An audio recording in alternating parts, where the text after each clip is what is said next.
Alors, les Jeux de Paris 2024 débuteront dans une semaine, dans 8 jours exactement, avec une cérémonie d'ouverture prévue le vendredi 26. La maire de Paris s'est baignée hier dans la Seine, sous le soleil revenu à Paris. La capitale semble s'habiller petit à petit de ses apparats olympiques. Certaines polémiques sur le coût, par exemple, des Jeux se sont éteintes. Alors, la grogne est-elle passée? C'est la question qu'on a posée à nos chroniqueurs et deux ne sont pas d'accord. Pour Olivier Bossard, oui, la grogne est passée. Pour Hugo Bonneval, non, la grogne, on est en plein dedans et ça va même empirer. Ça s'appelle un duel. Et on va se tourner d'abord du côté des optimistes. Olivier Bossard. Bonne chance. C'est parti. Bonne chance, oui. Le contexte politique a longtemps plombé le moral de tout le monde. Je trouve que maintenant qu'il occupe un peu moins le devant de la scène, on a réussi à basculer vers les JO. Je vous avoue que je craignais un petit peu le relais de la flamme à Paris. J'ai vu que des gens heureux, j'ai vu des gens faire la fête dans la rue, j'ai vu plein de sourires. J'ai beaucoup aimé les images d'Anne Hidalgo et de ses équipes hier dans la Seine. On a tendance à toujours critiquer ce qu'elle fait. J'ai entendu personne les critiquer. Je vois tout le monde qui commence à se rendre compte que les sites vont être incroyables. Il y a les débats autour de la cérémonie de la flamme qui commencent à monter. Ça fait monter la sauce et ça me fait dire qu'on est dedans, ça y est. Allez, Problème technique. Hugo. Alors moi je suis, tu parles de la politique, moi j'ai hâte de voir qui sera le ministre de l'Intérieur pour la cérémonie d'ouverture. Malheureusement on ne connaît pas encore le gouvernement. Moi les deux petits points qui me font rire, c'est qu'aujourd'hui il y a quand même les danseurs de la cérémonie d'ouverture qui ont fait un préavis de grève, voilà, aujourd'hui pour la cérémonie du 26. Et la deuxième chose, c'est qu'à partir d'aujourd'hui aussi, on est obligé d'avoir un QR code pour circuler dans Paris. Et les restaurateurs commencent à se plaindre parce que il y a beaucoup de désistements, voilà, dû au fait que t'as pas ton QR code, tu passes pas. Donc voilà, c'est que les prémices, à mon avis. La semaine va être encore très drôle, je pense. Président, votre arbitrage. C'est dur d'arbitrer sur cette situation. J'ai envie d'être positif. Je vais penser à toi, Olivier. Franchement, je pense quand même un peu. Mais je vais rester positif. Je suis désolé, mais je vais rester positif. Mais oui, j'ai envie de me dire que les gens ont envie de voir le sport se mettre en place. Je pense qu'on va avoir j'espère qu'on va avoir une compétition fantastique. L'organisation a l'air quand même d'être plutôt pas mal maintenant par rapport à tout ce qui a été dit au départ. Mais en bon français, évidemment, on sera toujours en train de râler, ça c'est sûr. Mais je reste quand même positif et je me dis que le sport va prendre le pas et on va voir certainement j'espère des belles performances déjà de nos Français et puis après dans l'ensemble de tous les athlètes. Justement, on va voir. Oui, mais bon. Pardon. On vote, on donne la parole aux autres et après on a le droit de revenir dans le débat. Okay. Et avant cela, surtout, on a Grégoire qui nous a donné quelques précisions sur la grève que vous avez évoquée. Ah oui. Effectivement, cette grève, elle menace en fait la cérémonie d'ouverture vendredi des JO. 3000 danseurs, musiciens et comédiens qui sont prévus pour animer cette soirée. Il y a ce syndicat qui a déposé un préavis de grève. Ils veulent alerter sur les écarts des rémunérations des musiciens, des danseurs. Ça va de 60 € pour les intermittents à 1600 € pour certains salariés. Puis du côté de l'organisation, on affirme que les conventions collectives en fait, ont tout simplement été respectées. Il y a des négociations. Et il y a 2 jours en parlant de négociations, un préavis de grève des aéroports parisiens a été levé avec un accord d'une prime pour les salariés. Donc il y a aussi des situations qui sont réglées. Messieurs, pour avoir l'avis de Pierre et de Tidiane, j'ai aussi vu par exemple chez nos confrères d'ESPN, chez certains de nos confrères allemands, des photos de certains sites, comme par exemple le site de beach volley devant la Tour Eiffel, le site de Versailles, en disant ça va être phénoménal, ça va être absolument magnifique. Est-ce qu'on n'est pas peut-être en train de passer de la grogne bien franco-française à quelque chose de supérieur en se disant bon, maintenant on y est de toute façon et finalement ça va être joli? Mais je pense qu'effectivement c'est ce qui est en train de se passer. J'ai l'impression qu'il y a un léger optimisme, un léger enthousiasme qui prend tout doucement le pas sur la grogne, mais je crois que c'est quand même très fragile, quoi. Je crois que ça peut revenir très très vite. Effectivement, les images sont belles et ça nous rassure parce que pendant longtemps on s'est dit ça va être la cata, etc.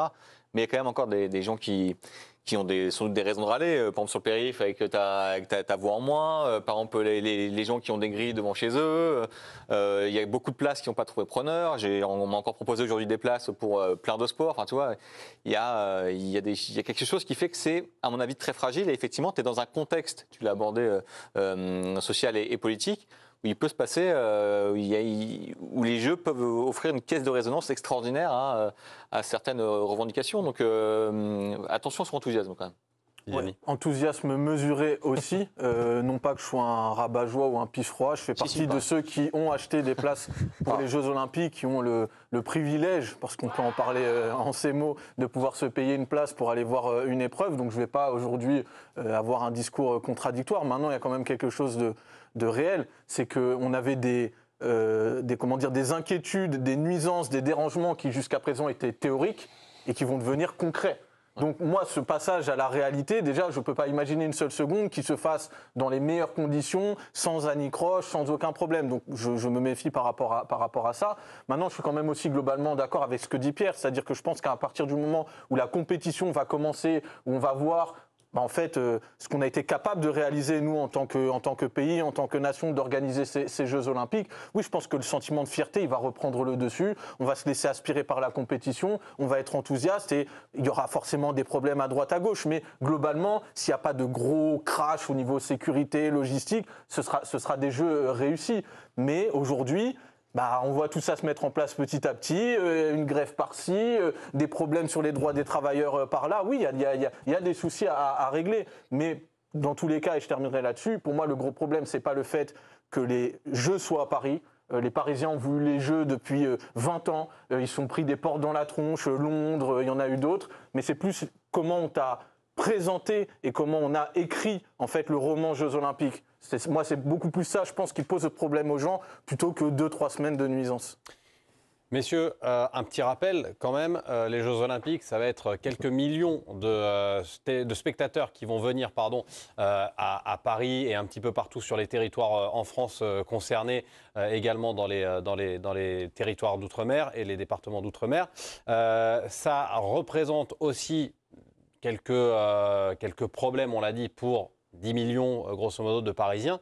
Mais c'est l'événement le plus suivi au monde. C'est pratiquement 3 milliards de téléspectateurs sur l'ensemble de la quinzaine. C'est quelque chose de colossal.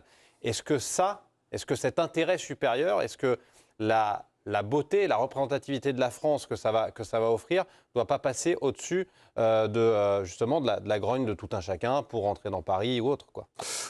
Oui, évidemment. C'est quand même exceptionnel de présenter les Jeux Olympiques. Donc, avec le monde qui va regarder et les actions sportives et tout ce qui va se passer autour, et même certainement les bons moments qu'on va avoir dans la rue, comme ça peut exister dans les autres, dans l'Euro par exemple, ou les supporters qui sont là, qui viennent pour faire la fête. Je pense qu'on aura vraiment de très très beaux moments. Donc j'ose espérer que ça va être ça l'axe principal. Même si on aura, j'espère, on évitera surtout les problèmes en dehors de tout ça. Messieurs, sur cette notion un petit peu plus macro, prendre un peu de hauteur par rapport à l'événement lui-même, Pierre, est-ce que vous n'avez pas la sensation que finalement, il est temps maintenant de mettre le poing dans la poche ? Oui, normalement. Alors, encore une fois, dans un contexte hyper apaisé, je pense que ça se fait naturellement. Là, le contexte n'est pas hyper apaisé et on sort d'une fenêtre un peu compliquée. Donc, c'est pour ça que je dis que c'est fragile. Ça peut revenir à n'importe quel moment. Il peut se passer n'importe quelle actu qui met un peu le feu aux poudres ou je ne sais quoi. Donc, il faut faire attention. Il faut voir aussi, on parle de logistique, c'est quand même l'Île-de-France, c'est très dense. Donc, tu as beaucoup de gens qui vont travailler, etc., qui peuvent se ragacer, je ne sais pas, par les transports, etc. Il y a plein de choses qui peuvent se passer.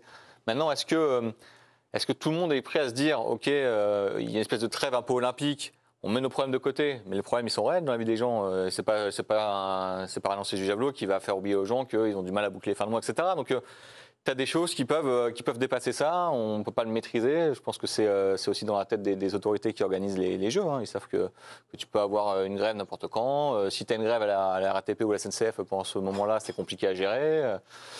Après, il n'y a pas de surprise, on découvre rien. On savait que c'est pour ça que je dis, c'est comme ça, on savait qu'il y a des voies qui seraient fermées, on savait qu'il y a des rues qui seraient fermées. C'est pour ça que je dis qu'il y a un enthousiasme qui prend tout doucement.